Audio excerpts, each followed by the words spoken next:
to create a C# program for Crestron, I'll create a new solution. It needs to be .NET Framework class library, and right now I've got selected 4.7.2 version. Any version after 3.5 can be used.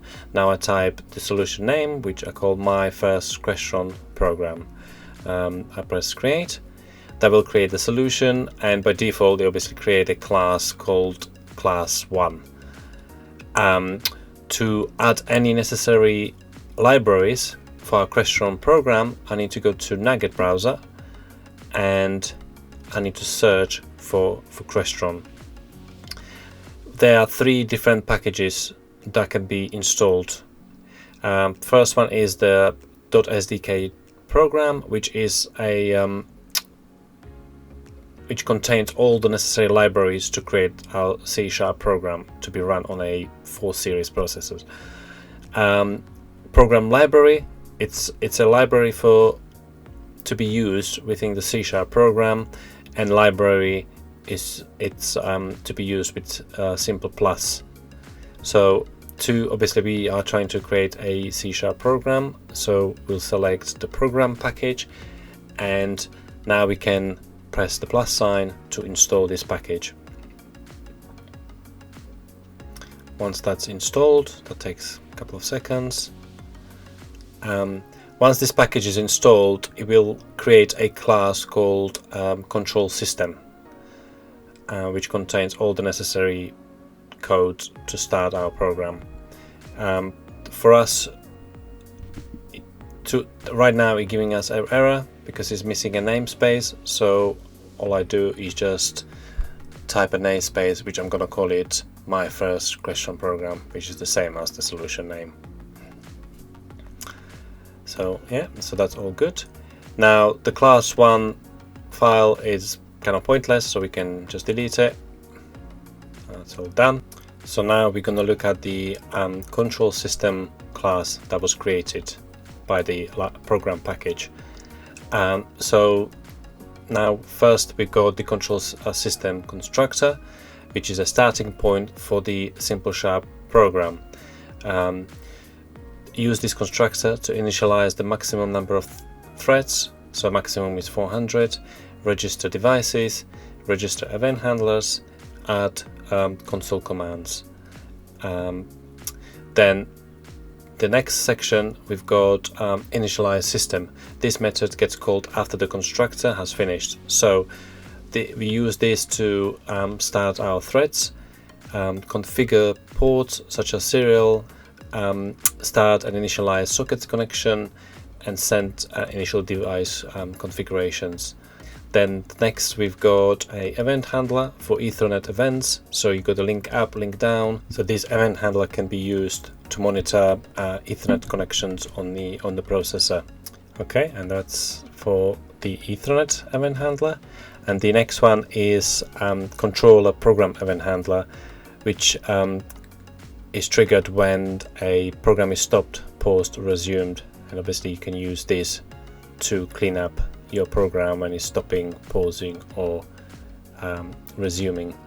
And the next event handler, which is the last one, is the system event handler. So this is where you have disk inserted or ejected, or the processor is rebooting.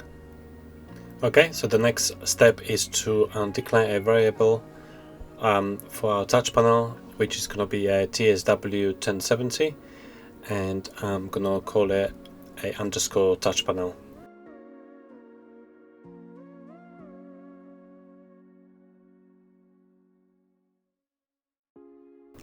And now I'm going to create the touch panel object.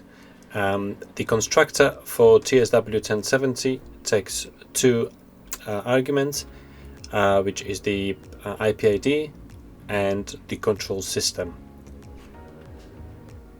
Okay, so instead of me adding the value directly into the constructor, I'm going to create a unsigned integer constant, and which is going to be my touch panel IP ID, and it needs to be in a hexadecimal format. So it'll be 0x03, which that's my IP ID of my touch panel, and I'll enter that as my first argument. and the second argument for this constructor is a control system, which is this class. So I'll just enter this. And the next step will be adding a description for our touch panel. So it will be underscore touch panel dot description, and I will just call it my 10-inch touch panel.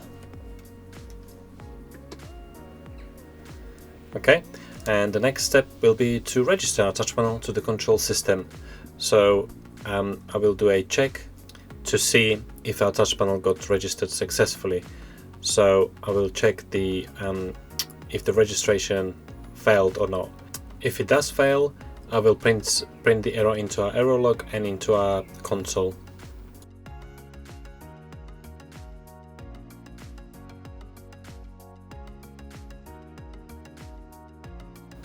Okay, so we know the touch panel will send us digital, analog or serial signals.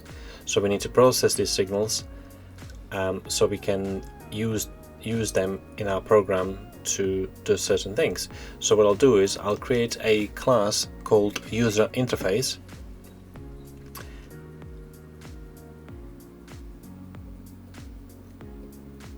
and in this class I'll create a constructor and event handlers and delegates for our three type of signals, which are digital, serial and analog.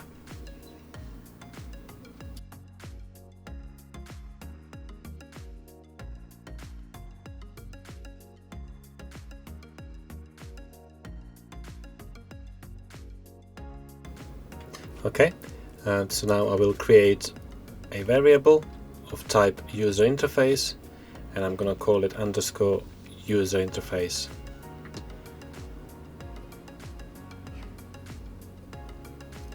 Okay, and now I'm going to instantiate this object.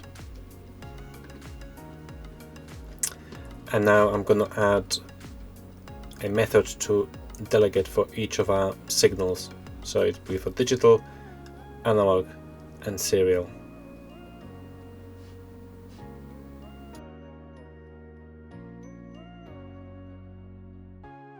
Okay, so now we have created methods for all three type of signals, digital, serial and analog. Okay, so once we got these, we go back to the user interface class, and I'm going to create a method called interface sigChange, which takes two arguments. I'll be the current device and the signal argument. Okay, and in this method we're going to have a switch statement which is going to take the argument, and we're going to get the type of the signal. So we know that Boolean is our digital signal, ushort is analog, and strings is serial. So then we call the corresponding change event depending on what type of a signal we received from the touch panel. To process the signals from our touch panel, we need to add a method to the signal change event on the touch panel itself. So as you can see, we've got the event sig event handler from the Crestron library, which gets triggered every time there's a signal coming from the touch panel. And we are going to use the method we created in our user interface class called interface sigChange. Okay, so every time there's a signal coming from the touch panel, this event gets triggered, which in turn trigger our interface sigChange method, which in turn trigger one of the events that we created earlier. So we got our digital change event, we got our analog and serial. Depending on the type of the signal, we'll trigger that, which in turn call the corresponding method in our control system class. Okay, next let's implement our digital change event method in the control system class, and I'll use a switch statement where I take the device ID, which is the IP ID of the touch panel. and I will create a method called TP handler digital, which will take one argument. Okay, and now I'm gonna create the method. So I'm gonna go private void the TP handler digital, and it's gonna have one parameter which is gonna be our sig event args type. Now we could leave this method in this control system class, but we could end up with thousands lines of code in this class. So what I normally do, I will create another class called TP handler, which is gonna be a partial class of the control system class. So it's part of it, but it's on a separate CS file, so it's easier to manage and maintain.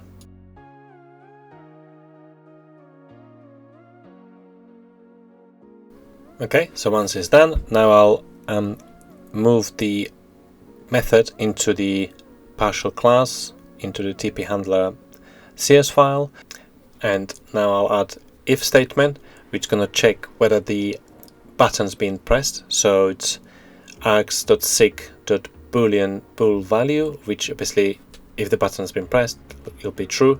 Inside this if statement, we'll have a switch statement, which is going to be checking for the join number signal received from the touch panel. And to keep track of the join numbers, I will create another class called join numbers. And in this class, I will track all my join numbers from VTP file. In this class, I will create an enum called digital. So to see what join numbers I'll be using, open my VTP project. And as you can see on each button, I've got digital joins 10, 11 and 12. So I'll go back into my project and I'll type button 1 equals 10, button 2 equals 11, and button 3 is 12.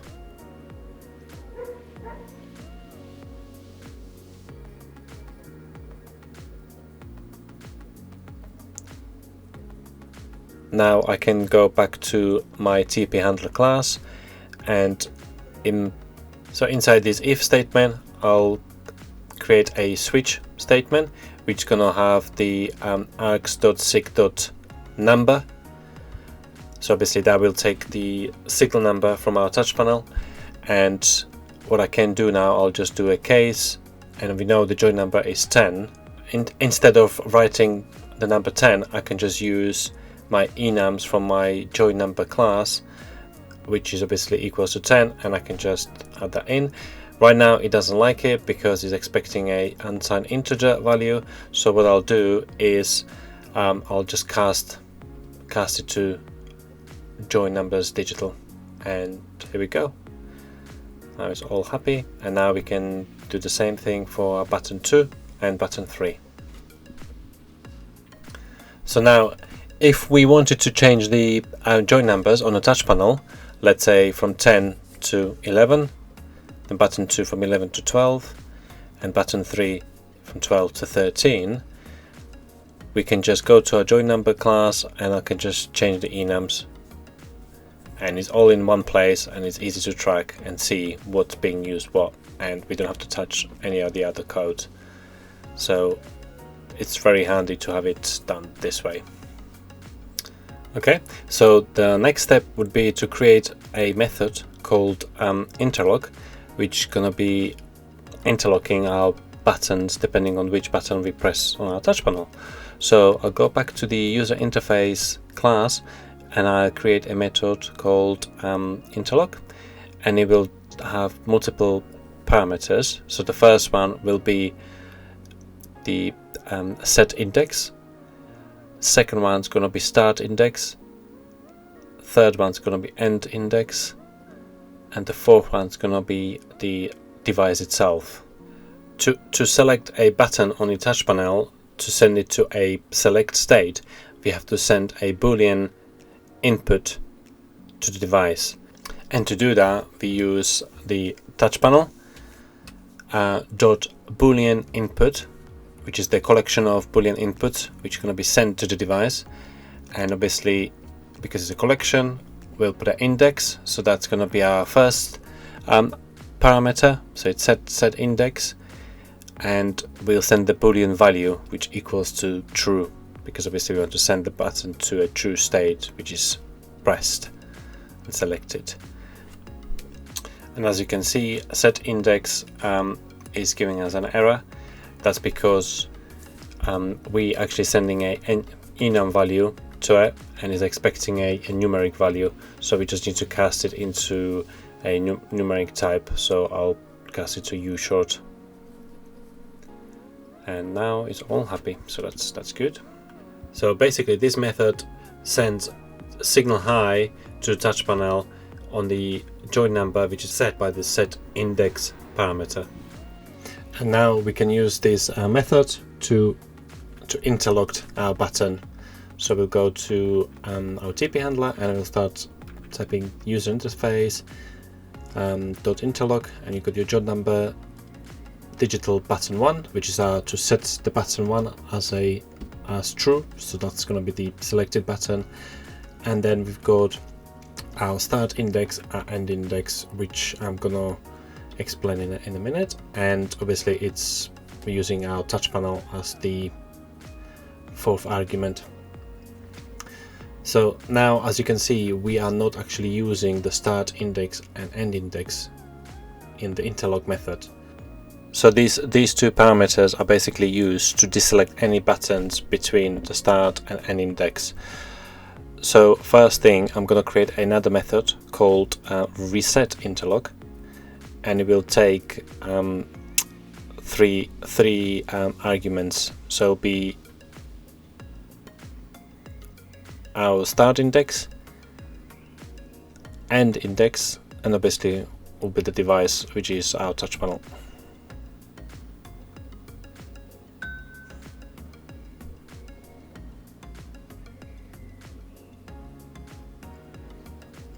So now in this method we're gonna actually use a for loop where we're gonna iterate through all the buttons between the start index and end index. So for example, if we have buttons with job number 10 to, let's say, 20, it will deselect all the buttons between 10 and 20.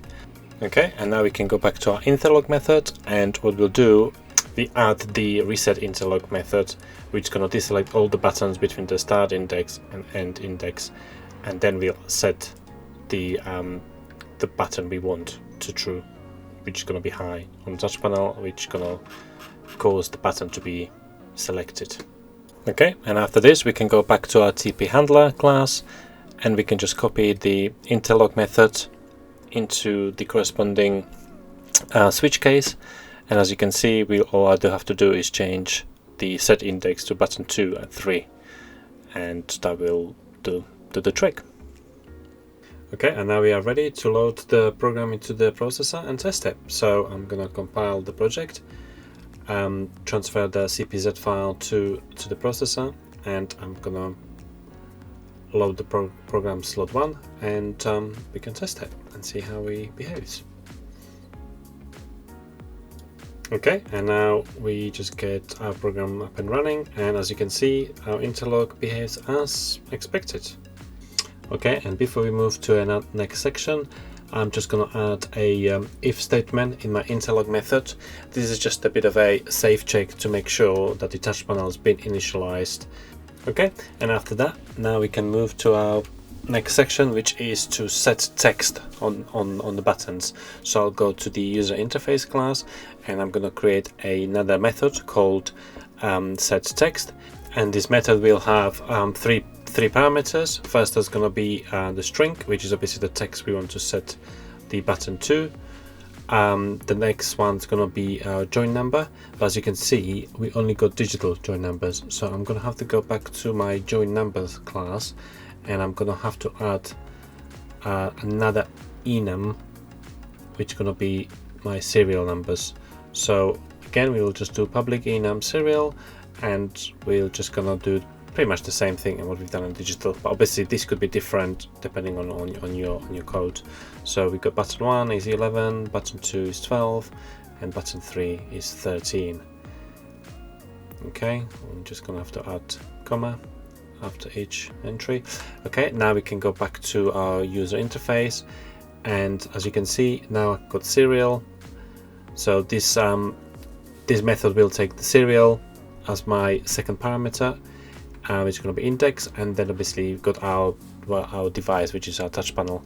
So again, we could do a similar thing what we've done in the interlock method. We check if the touch panel has been initialized, and now I'm gonna set text of our graphic element, which is obviously from VTP. So this could be any object that's got serial number set on it. So in our case is the button, so I'm just gonna go touch panel, strict input, index, obviously it does the join number, and it's string value, and will just equal to text. So that will set the string value to text which we're passing through as an argument. So now I can go to my initialized method in the control system, and now in here I can set the text of the buttons when the system is initialized. So I'll go user interface, set text, and I can just type, let's say, button 1.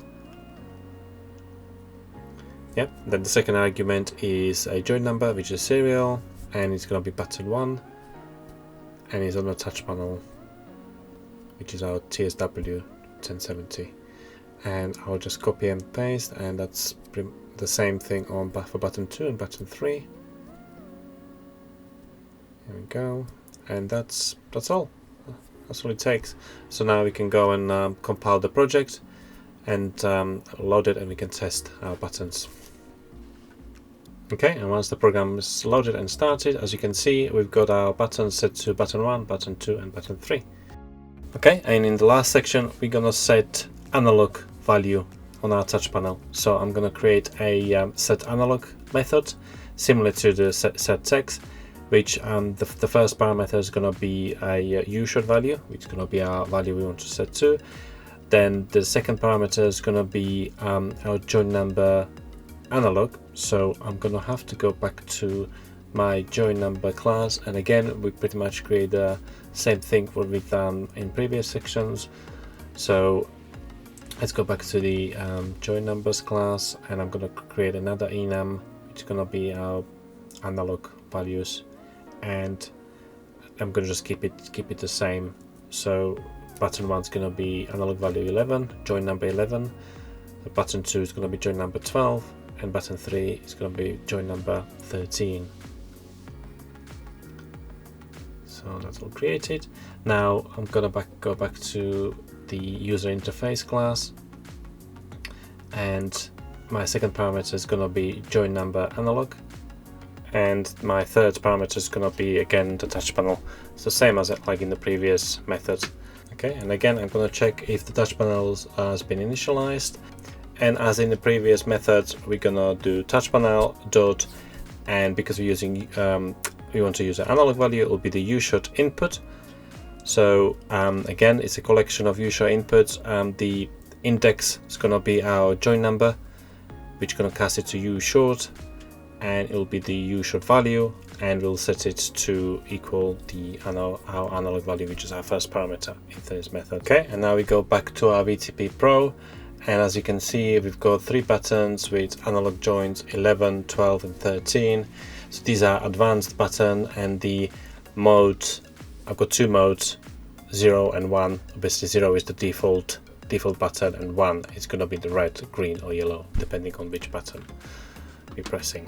Okay, and now we can go back to our program, and in our TP handler class, we go to each case statement. So for button 1, we'll set the analog value to 1 for join number button 1, which is obviously 11 in our case, and obviously the third argument is the touch panel. So now I'm going to copy the same method and I'm going to set the button 2 and button 3 to 0. So the analog value is going to be set to 0 on those 2 buttons. And now I'll just copy this code to button 2 case, and I'm just going to change button 1 to 0 and button 2 to 1, and same process for button 3. So now I will go and compile it and load the code, and now we can test our button presses. And as you can see, when you press button 1 it turns to red, if you press button 2 it turns to green, and if you press button 3 it turns to yellow. So that works perfectly. That's it for now. Thank you for watching.